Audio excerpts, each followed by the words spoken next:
கர்நாடகாவில் நாளை முதல் 4 நாட்களுக்கு அதி கனமழைக்கான ரெட் அலர்ட். கேரளாவில் நாளை முதல் 3 நாட்கள் அதி கனமழை பெய்யும் என எச்சரிக்கை.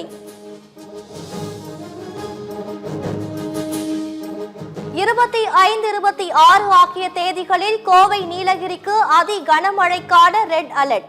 தமிழ்நாட்டில் இன்று முதல் 5 நாட்களுக்கு கனமழை பெய்ய வாய்ப்பிருப்பதாக வானிலை ஆய்வு மையம் கணிப்பு.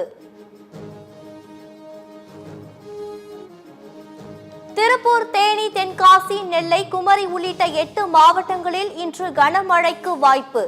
கோவை, நீலகிரி மாவட்டங்களில் நாளை மிக கனமழை பெய்யக்கூடும் என கணிப்பு. நிதி ஆயோக் கூட்டத்தில் பங்கேற்க டெல்லி சென்ற முதலமைச்சர் ஸ்டாலினுக்கு திமுகவினர் வரவேற்பு.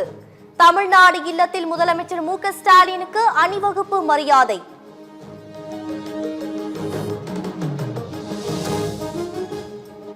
கும்பகோணத்தில் பெண்ணுக்கு நடந்த பாலியல் வன்கொடுமையை கண்டித்து அதிமுக ஆர்ப்பாட்டம். தஞ்சையில் ஆர்.பி. உதயகுமார் தலைமையில் நடந்த ஆர்ப்பாட்டத்தில் கண்டன முழக்கம்.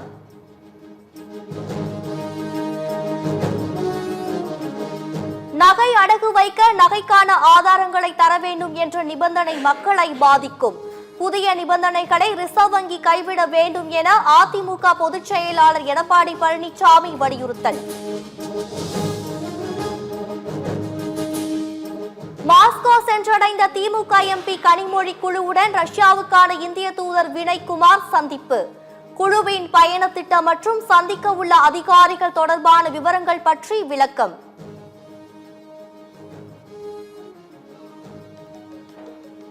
தன்மானமுள்ள, திராணி உள்ள முதலமைச்சர் 3 ஆண்டுகளாக ஏன் நிதி ஆயோக் கூட்டத்தை புறக்கணித்தார்?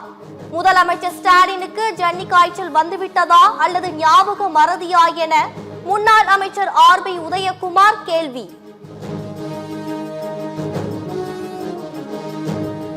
புராணங்களை வரலாறாக மாற்ற முயற்சிக்கும் பாஜக நம் வரலாற்றையும் மறைக்கவும் பணியாற்றுகிறது. கீழடி அகழாய்வின் உண்மைகளை அதிகாரப்பூர்வமாக வெளியிட மறுக்கும் மத்திய அரசுக்கு சு. வெங்கடேசன் கண்டனம். அந்தமானில் மிக அதிக உயரம் பாய்ந்து செல்லக்கூடிய ஏவுகணை சோதனையை நடத்துகிறது இந்திய ராணுவம். அந்தமான் நிக்கோபார் தீவுகளை சுற்றிய 500 கிலோமீட்டர் நீள வான்வெளியில் விமானங்கள் பறக்க தடை. பொள்ளாச்சி அருகே தனியார் காப்பகத்தில் மனநலம் பாதிக்கப்பட்ட இளைஞர் அடித்து கொலை. தோட்டத்தில் புதைக்கப்பட்ட இளைஞரின் சடலத்தை தோண்டி எடுத்து போலீசார் விசாரணை.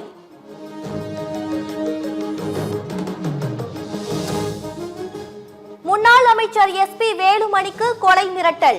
கோவை மாநகர காவல் ஆணையரிடம் அதிமுகவினர் புகார்.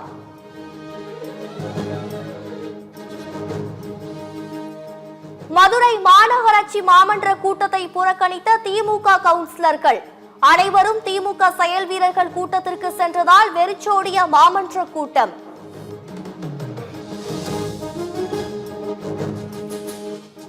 தங்களுடைய பிரச்சனை குறித்து ரவிமோகன், ஆர்த்தி ஆகிய இருவரும் இனி எந்த அறிக்கையும் வெளியிடக்கூடாது. விவாகரத்து வழக்கு விசாரணை நடைபெற்று வரும் நிலையில் சென்னை உயர் நீதிமன்றம் உத்தரவு.